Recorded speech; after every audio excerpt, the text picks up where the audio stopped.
તો નમસ્તે વિદ્યાર્થી મિત્રો, જીપી ઓફિશિયલ એટલે કે Gujarat police official YouTube channel પર તમારા બધા મિત્રોનું હાર્દિક સ્વાગત છે. વિદ્યા સહાયક ભરતીને લઈને આજે વાત કરીશું કે મિત્રો પ્રોવિઝનલ મેરિટ લિસ્ટ છે 4 તારીખના દિવસે આવ્યું છે. તો મેરિટ રહેશે આ વખતે મિત્રો ખૂબ જ નીચું મેરિટ રહેવાનું છે. કેટલા કેટેગરી પ્રમાણે તમારે કેટલા માર્ક હશે તમારું સિલેક્શન થઈ જાય એની વાત કરીશું.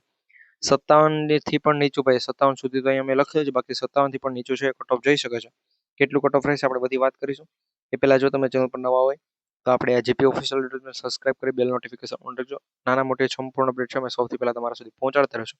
આપણે મિત્રો ફાઇનલ કટ ઓફની વાત કરીએ મિત્રો, અને પછી તમારે વિદ્યાસહાયક ભરતીમાં 6 થી 8ના કટ ઓફની પણ મિત્રો વાત કરીશું. એના ઉપર પણ મિત્રો એક ફૂલ ડિટેલ વિડીયો છે, ટૂંક સમયની અંદર આવી છે, કે જેમાં ગણિત વિજ્ઞાન વિષય, પછી સામાજિક વિજ્ઞાન વિષય, હિન્દી, અંગ્રેજી, સંસ્કૃત અને મિત્રો ગુજરાતી તમામ વિષયોને આવરી લીધેલા છે. એ પ્રમાણનો વિડીયો પણ મિત્રો એ બધી માહિતી પણ આપી દઈશું, તો વિડીયોમાં છેલ્લે સુધી બની રહેજો. તો મિત્રો સૌપ્રથમ આપણે જનરલ કેટેગરીની વાત કરીએ તો એમાં મિત્રો કેટલો કટ ઓફ રહેશે. જનરલ કેટેગરીમાં છે એ મિત્રો ઓલમોસ્ટ પહેલા 68 સુધી હતું, પરંતુ મિત્રો અત્યારે 67.71-28 સુધી મિત્રો જઈ શકે છે. મિત્રો આટલું નીચું છે, થોડા ઘણું થઈ શકે. બાકી મિત્રો જો ઓલમોસ્ટ જેને પણ જનરલ કેટેગરીમાં 67 માર્ક્સ હોય બધાનું આરામથી સિલેક્શન થઈ જ જવાનું છે મિત્રો. અને એમાં આપણે એના પછી ઈડબ્લ્યુએસ કેટેગરીની વાત પણ કરીએ કે ઈડબ્લ્યુએસ કેટેગરીના ઉમેદવાર હોય, કઈ કેટેગરી પર ઈડબ્લ્યુએસ કેટેગરીના ઉમેદવાર હોય તો એને કેટલા માર્ક હોવા જોઈએ. ઈડબ્લ્યુએસ કેટેગરીમાં જો મિત્રો ઓલમોસ્ટ તમારા છે એ મિત્રો અહીંયા 59 માર્ક હોય, કેટલા ભાઈ 59.33-51 માર્ક હોય એટલે મિત્રો તમારું સિલેક્શન થઈ જાય. મિત્રો પહેલો છે એ થોડુંક નીચું હતું આના કરતાં, પરંતુ મિત્રો હવે થોડુંક ઊંચું આવે એમ સંભાવના છે, કારણ કે મિત્રો એમાં ઘણા ઉમેદવારો એડ ને મિત્રો એ બધી અહીંયા માહિતી મળી એ પ્રમાણે તમને કહેવામાં છે. મિત્રો જે પણ તમારું પીએમએલ આવેલું છે, પીએમએલ એ પ્રમાણેથી મિત્રો આ પ્રમાણે કટ ઓફ રહી શકે છે. તો એના પછી મિત્રો આપણે એસસીબીસી કેટેગરીની વાત કરીએ કે એસસીબીસી કેટેગરી જે પણ છે એના માટે કટ ઓફ કેટલું રહેશે. તો એસસીબીસી માટે છે મિત્રો અહીંયા લગભગ જો મિત્રો તમારે 65 માર્ક્સ હશે, 65.87 આ પ્રમાણે જો તમારા મિત્રો માર્ક્સ હોય તો તમારું સિલેક્શન છે ઓલમોસ્ટ એસસીબીસી કેટેગરીના ઉમેદવારોનું પણ થઈ જવા પાત્ર છે. એના પછી મિત્રો આપણે વાત કરીએ એસસી કેટેગરી. મિત્રો એસસી કેટેગરીની અંદર જો જોવા જઈએ તો એસસી કેટેગરીમાં છે 66 જેટલા માર્ક્સ હતા, તો મિત્રો 66.38-72 માર્ક્સ હોય તો પણ છે એનું સિલેક્શન થઈ જાય, કારણ કે મિત્રો અહીંયા કટ ઓફ ઊંચું રહી છે.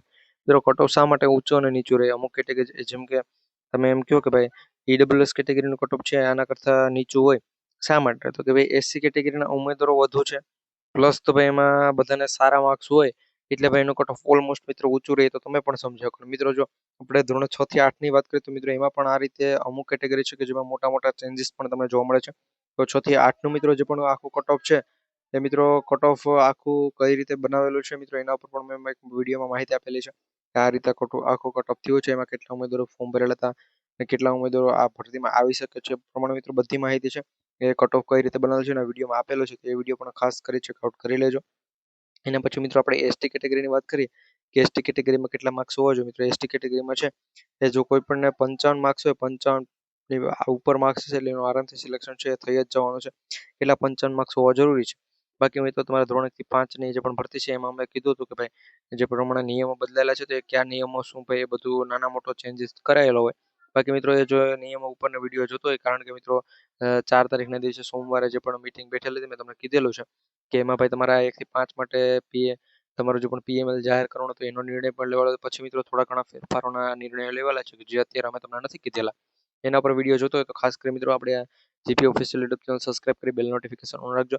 વિડીયોને છે મિત્રો વિડીયોને એક લાઇક કરી દેજો તમારા બધા મિત્રો સુધી છે એ વિડીયો શેર કરવાનું પણ ભૂલતા નહીં.